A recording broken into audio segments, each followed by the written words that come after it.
आज की जो युवा पीढ़ी है उसकी किस तरह का सही वो आपका संदेश देना चाह रहा है?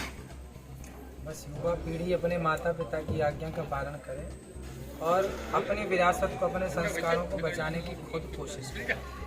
आज की युवा पीढ़ी भटक रही है रास्तों से तो केवल इसलिए कि वो संस्कारों को छोड़ती चली जा रही है, और गलती माँ बाप की भी है कि वो अपने बच्चों को ध्यान से संस्कार नहीं देते। आज की कथा में हमने कथा में बताया कि संपत्ति, धन संपत्ति तो सारे माँ बाप अपने बच्चों के लिए जोड़ रहे हैं और दे रहे हैं, पर संपत्ति से ज़्यादा, प्रॉपर्टी से ज़्यादा संस्कारों की ज़रूरत है। संस्कार क्या है? सवेरे जल्दी जागना, माँ बाप को, बड़ों को प्रणाम करना, थोड़ा सा रामचरितमानस और गीता का स्वाध्याय अध्ययन करना, साथ ही आप अपनी संस्कृति देखिए कि हम कहाँ च्युत होते चले जा रहे हैं। आज ना माथे पर तिलक है बच्चों के, ना सिखा है, न धोती कुर्ता पहनने का रिवाज है। हम भारतीय पहनावा भी भूल चुके हैं। हम अपने शास्त्रों को सही तरीके से समझते तो आज नासा जहाँ तक पहुँचा है वहाँ हम पहुँच जाते, अर्थात भारत पहुँच जाता।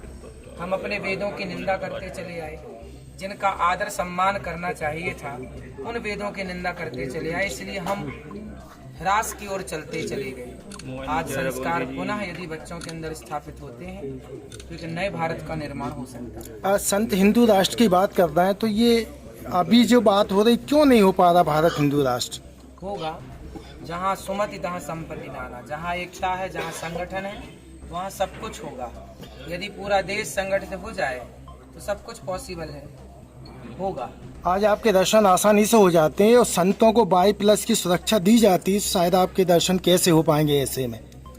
नहीं, संतों के दर्शन तो सदा ही सुलभ थे, आज भी सुलभ है, पर व्यवस्थाएं ना बिगड़े। वो समाज, जो पब्लिक है, जो व्यवस्थाएं हैं वो बनी रहे, इसलिए बाकी संत को भगवान ही उनके रक्षक होते हैं। साधु संत के तुम रखवारे, तो भगवान ही उनके रक्षक होते हैं और कोई और रक्षक नहीं होता। संत सदा भगवान पर ही निर्भर रहे। आज गायों की दुर्दशा को देखकर क्या कहना चाहेंगे आप? गायों की दुर्दशा इसलिए है क्योंकि आप सामान्य लोग गायों की सेवा नहीं करते। पूज्य महाराज जी यहाँ 100-200 लगभग गौवंश की सेवा कर रहे हैं, तो प्रत्येक किसान, प्रत्येक व्यक्ति एक गाय की भी सेवा कर ले तो गायों की दुर्दशा ना हो।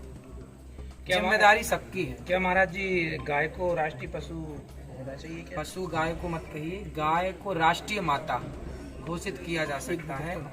गाय माता है और वो राष्ट्रीय, चौराहे पे गाय कटती रहेगी यदि राष्ट्रीय माता घोषित नहीं किया गया। महाराज जी, चूंकि हम ऐसे स्थान पर खड़े हैं, ये जामवंत जी की लीला स्थली भी है और द्वापर युग में श्री कृष्ण और जामवंत के बीच में 27 दिन तक युद्ध हुआ था, हम उसी क्षेत्र में है, लेकिन अभी तक हमने आपके प्रवचनों के द्वारा इस चीज़ का आह्वान नहीं सुना गया। नाना, जब भगवान श्री कृष्ण की कथा होती है, लीला होती है, तो ये प्रसंग आता है कि भगवान जंगल में गए और 27 दिन तक जामवंत जी से युद्ध किया, फिर कौस्तुभ मणि लेकर जाम्बवती से विवाह करके भगवान गए यहाँ से। लेकिन वो गुफा यहाँ मौजूद है नजदीक में 4 किलोमीटर, लेकिन तो अभी भी उपेक्षा वासियों को यहाँ की जो भी प्राचीनतम स्थान है उन्हें आप लोग प्रकट कीजिए, आप लोग यहाँ की ख्याति बढ़ाइए। और जैसे कोई